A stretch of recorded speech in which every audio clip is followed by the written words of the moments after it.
Bismillahir Rahmanir Rahim. In the name of Allah, the Beneficent, the Most Merciful. I'd like to welcome you, dear viewers, to another in the series, In the Light of Islam. And with that, I greet you, Assalamu alaikum wa rahmatullahi wa barakatuh. May Allah's peace and blessing be upon you. And thank you for being with us in this series, in which we have sought to clarify the Islamic position with regards to problems which our viewers have sent in. We have a question from Sister or Miss Shahnaz, writing from Ajman. She says, "Dear Brother Bilal, Jazakumullah khairan. In my mind, I have a few questions and hopefully request you to clarify them. They are as follows. Why does the hijab include head cover? Apart from concealing the beauty of one's hair, is there any other reason for head covering?" What you're asking here is the hijab, meaning the covering of the woman's body. Why does it include her hair? Is it only because of the beauty of the hair that it is required to be concealed? This is fundamentally the reason. Because the hair is a means of attraction. All we have to do is look at the beauty salon business which exists in the world today. It's big money. What is done to women's hair, and including now men's hair, is big money, because the hair is a point of attraction. So beautifying it in one way or another, in styles and etc., is a means of attracting the opposite sex. And since women fundamentally use the hair in this fashion naturally, and fundamentally they do it, Islam requires that they cover their heads except for the face. So the fundamental reason is to cover that aspect of their beauty from the society at large, to minimize the level of sexuality in the society, so that in times of contact between males and females, their contact is one which is professional, not one which is sexual. That the man, in talking to a woman, is not looking her up and down and judging her physically, and thinking in terms of her sexuality, but communicating with her as a person, only dealing with the issues at hand. This is in order to protect the woman. It is to protect the man on one hand from corrupt thoughts and encouraging into lines of action, etc., which are not permissible, but it's also fundamentally to protect the woman, because when sexuality goes out of hand in society, the person who suffers are the women.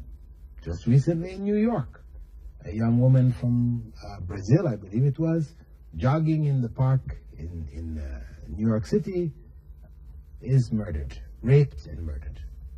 This is the reality. It's women who are raped. So violence, sexual violence, abuse and oppression is heaped upon the women in the society. So this covering is for their protection, to protect them from the males, by minimizing, by lowering. I mean, of course, there are laws there of punishment, etc., to punish the males when they do so. Islamic law, if a man rapes a woman, especially using violent means, a knife, etc., or guns and so on, they are executed. Islamic law is very severe with regards to rape. However, the law doesn't function in isolation of the rest of the society, wherein women are allowed to promote their beauty, encourage these feelings amongst men, and then slap the hand of the men or cut their heads off or whatever. No. The two have to work together. On one hand, the law is severe for those who break it, but on the other hand, it also minimizes, by requiring this covering for women, it minimizes the sexuality in the society. Question number 2 from Sister Shahnaz. Games of chance are forbidden.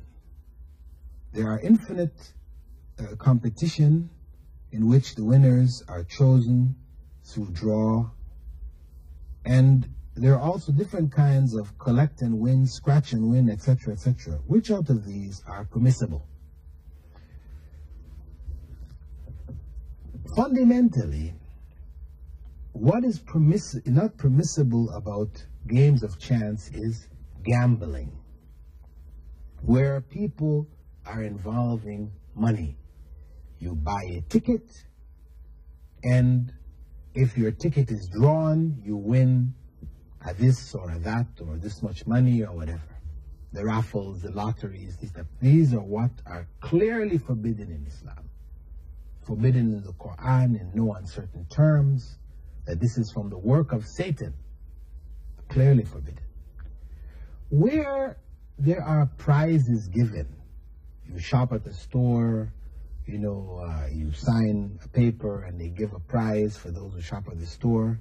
This is not considered gambling, unless you are deliberately going to the store to get this thing, buying things you really don't need just to get these coupons to fill them out. If you're doing that, then you're gambling. But giving a prize, for example, people who come into the store and buy their, the 100th person who comes in the store, or the 1,000th person they give a prize to, like this, where it's not involving spending or not spending, this type of thing, these type of prizes are permissible. With that, dear viewers, we'd like to conclude this program, hoping that you will continue to follow the segments as they unfold, sharing with us the thoughts of our viewers, as well as the Islamic explanations to their queries and questions. And we'd like to hear from you also. You may write into us, to me, Dr. Bilal Phillips, at Sharjah TV, in the Light of Islam, P.O. Box 111, Sharjah. Or you may call to the Islamic Information Center in Dubai, 358-190. Thank you, dear viewers. And with that, I bid you farewell. Wassalamu alaikum wa rahmatullahi wa barakatuh.